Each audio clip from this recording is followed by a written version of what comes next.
আপনাদের চোখের সামনে এমন অনেক উদাহরণ রয়েছে যেগুলো দেখে আপনি হয়তো বুঝতে পারবেন যে একটা খারাপ সময় আমাদের জীবনে কতটা প্রভাব ফেলতে পারে।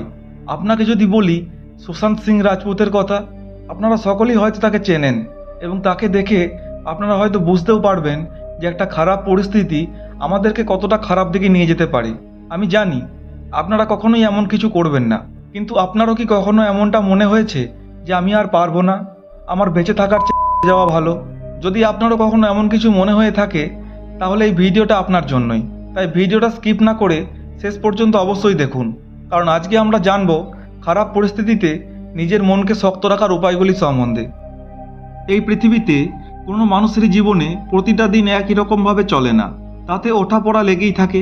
কোনো দিন হয়তো আপনার আনন্দের মধ্যে কাটবে, আবার কোনো দিন দুঃখের মধ্যে কাটবে, কিন্তু দুঃখের দিনগুলো কাটিয়ে ওঠা আমাদের কাছে একটা চ্যালেঞ্জ হয়ে দাঁড়ায়। এই সময় আপনার মনে হবে এই পৃথিবীতে আমি যেন একা, পুরো পৃথিবী আমার বিরুদ্ধে দাঁড়িয়ে, আমার দ্বারা আর কিছুই হবে না, আমি হেরে গেছি। আমার থাকা বা না থাকা কারোর কাছেই কিছু যায় আসে না। আপনার মধ্যেও যদি কখনো এই সকল ভাবনা এসেছে তাহলে আপনাকে বলে রাখি, আপনার এই সকল ভুল ভাবনার একমাত্র কারণ হলো সময়, যেটা আপনার বর্তমান পরিস্থিতিতে খারাপ চলছে। সত্যি বলতে কি, আপনার জীবনে প্রত্যেকটা সমস্যাই সাময়িক, সেটা চাকরির সমস্যাই হোক বা সম্পর্কের ভাঙন, অর্থনৈতিক কষ্টই হোক বা প্রিয়জনকে হারানো। এই সকল পরিস্থিতিগুলো কখনোই আপনার জীবনে চিরস্থায়ীভাবে থাকবে না, আর এই পরিস্থিতিগুলোই হলো আপনার জীবনের সবথেকে বড় পরীক্ষা। দেখুন, আপনারা হয়তো সবাই এটা জানেন যে ভালো সময়ে শক্ত থাকতে সকলেই পারে, কিন্তু খারাপ পরিস্থিতিতে যে সকল ব্যক্তি নিজেকে ঠিক রাখতে পারে তারাই পরবর্তী সময়ে ঘুরে দাঁড়ায় এবং জীবনের মূল স্রোতে ফিরে আসে। তাহলে চলুন জেনে নিই কীভাবে আপনি আপনার খারাপ পরিস্থিতিতে নিজের মনকে শক্ত রাখবেন। So let's begin. নাম্বার 1, আপনি আপনার ব্রেনের কথাকে শুনুন। এই পৃথিবীর 90% মানুষই তাদের খারাপ পরিস্থিতিতে তারা তাদের মনের কথাকে বেশি করে গুরুত্ব দেয়, আর তার জন্যই তারা নানান রকম খারাপ খারাপ পদক্ষেপ নিয়ে নেয়, যেমন নেশা করা বা খারাপ লোকের সঙ্গে মেশা। কিন্তু আপনি এমনটা কখনোই করবেন না। আপনি যখন কোনো খারাপ পরিস্থিতির মধ্যে দিয়ে যাচ্ছেন তখন আপনি আপনার মনের থেকে বেশি ব্রেনের কথাকে শুনুন, কারণ আপনি হয়তো জানেন না যে আমাদের মন কোনো একটা বিষয়কে বিচার করার সময় আবেগ, রাগ, ঈর্ষা এইসব জিনিসের মধ্যে দিয়ে বিচার করে, কিন্তু ব্রেন কখনোই এমনটা করে না। ব্রেন সবসময় নিরপেক্ষ থেকে সঠিক বিচার করে। তাই আপনি আপনার খারাপ পরিস্থিতিতে মনের কথার থেকে বেশি ব্রেনের কথাকে শুনুন। যেমনটা ধরুন, আপনার কোনো এক বন্ধুর মা অসুস্থ এবং চিকিৎসার জন্য সেই বন্ধু আপনার কাছে কিছু টাকা ধার চাইলো। এবার আপনার যদি সেই বন্ধুর উপরে রাগ বা ঈর্ষা জমে থাকে তাহলে আপনি তাকে বলে দেবেন যে আপনার কাছে টাকা নেই, কিন্তু যদি আপনার মনে তার প্রতি আবেগ থাকে তাহলে আপনি তাকে টাকাটা দিয়ে দেবেন। কিন্তু আপনার ব্রেন এমনটা কখনোই করে না। ব্রেন সবসময় আপনার লাভ ও ক্ষতির দিকটা সঠিকভাবে বিচার করেই সঠিক সিদ্ধান্ত নেয়। তাই আপনি আপনার খারাপ পরিস্থিতিতে মনের থেকে বেশি ব্রেনের কথাকে শুনুন।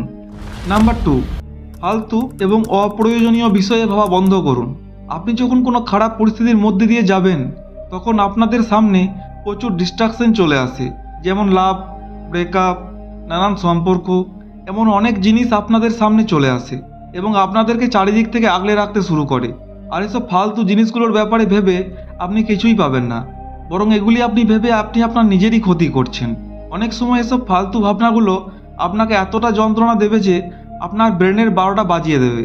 তাই ফালতু ভাবনা চিন্তাগুলোকে দূরে রাখুন। তার পাশাপাশি যেটা করবেন সেটা হলো আপনার ব্রেনের খারাপ চিন্তাগুলোকে কাউন্ট করতে থাকুন। আপনারা হয়তো অনেকেই এটা জানেন যে আমরা যখন টাকা গুনি বা কোনো কিছু গুনি তখন একটা নির্দিষ্ট জায়গায় গিয়ে আমরা ভুলে যাই যে আমরা ঠিক কোন সংখ্যাতে ছিলাম। আসলে আমাদের ব্রেন কোনো কিছুকে কাউন্ট করাটা একদম পছন্দ করে না। তাই আপনি আপনার ব্রেনের খারাপ চিন্তাগুলোকে কাউন্ট করতে থাকুন।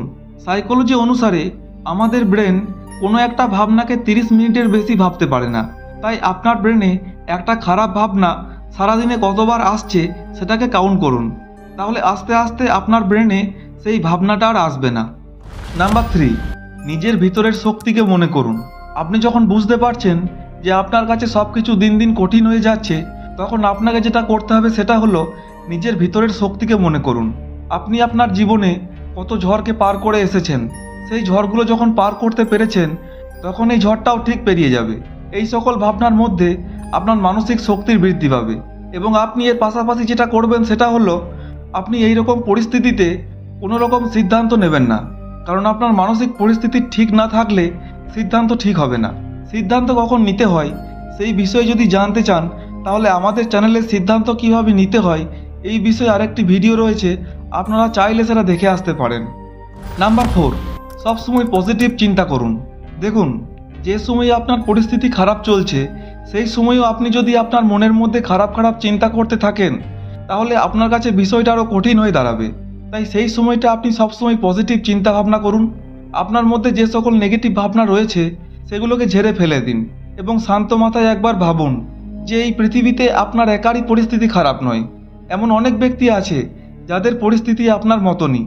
এবার তারা যদি সেই পরিস্থিতি থেকে জীবনের মূল স্রোতে ফিরে আসতে পারে তাহলে আপনি কেন পারবেন না। নাম্বার 5, নিজেকে ব্যস্ত রাখুন। আপনারা অনেকেই হয়তো এটা জানেন যে খালি মাথা হলো ডিপ্রেশনের আঁতুড়ঘর। তাই আপনি আপনার খারাপ পরিস্থিতিতে সবসময় চেষ্টা করুন নিজেকে ব্যস্ত রাখার, কারণ নিজেকে ব্যস্ত রাখা হলো এমন একটা কাজ যার মধ্যে দিয়ে আপনি আপনার সকল ফালতু চিন্তা ভাবনাগুলোকে দূরে সরিয়ে রাখতে পারবেন। আপনি যখন কোনো কাজের মধ্যে থাকবেন তখন আপনার ব্রেন ফালতু জিনিসগুলোকে ভাববার সময় পাবে না, তখন আপনার ব্রেনও নিজেকে কাজের দিকে ফোকাস করবে। এবং তার পাশাপাশি আপনি ছোট ছোট পদক্ষেপে আপনার লক্ষ্য নির্ধারণ করুন, কারণ আমাদের যে কোনো একটা কাজ শেষ হয়ে গেলেই আমরা আমাদের মনের মধ্যে একটা আনন্দ অনুভব করি, আর সেটা যদি কোনো ছোট ছোট কাজ হয় তাহলে আপনার কাজ করার আগ্রহটাও বেড়ে যাবে এবং আপনি আপনার মনের মধ্যে একটা আনন্দকে অনুভব করতে পারবেন। দেখুন, আপনার খারাপ পরিস্থিতিতে কে আপনার পাশে থাকবে আর কে আপনার পাশে থাকবে না সেটা ভেবে আপনার কোনো লাভ নেই, কারণ পরিস্থিতিটা যেহেতু আপনার, তাই সেই পরিস্থিতি থেকে উঠে জীবনের মূল স্রোতে ফেরার দায়িত্বটাও কিন্তু আপনার। আর তার জন্য সবার আগে নিজেকে পরিবর্তন করুন, কারণ আপনি যদি আগে নিজেকে পরিবর্তন করতে না পারেন তাহলে কেউ আপনার খারাপ পরিস্থিতিটাকে ঠিক করে দিতে পারবে না। তাই আজকে থেকেই চেষ্টা করুন নিজেই নিজের বন্ধু হওয়ার।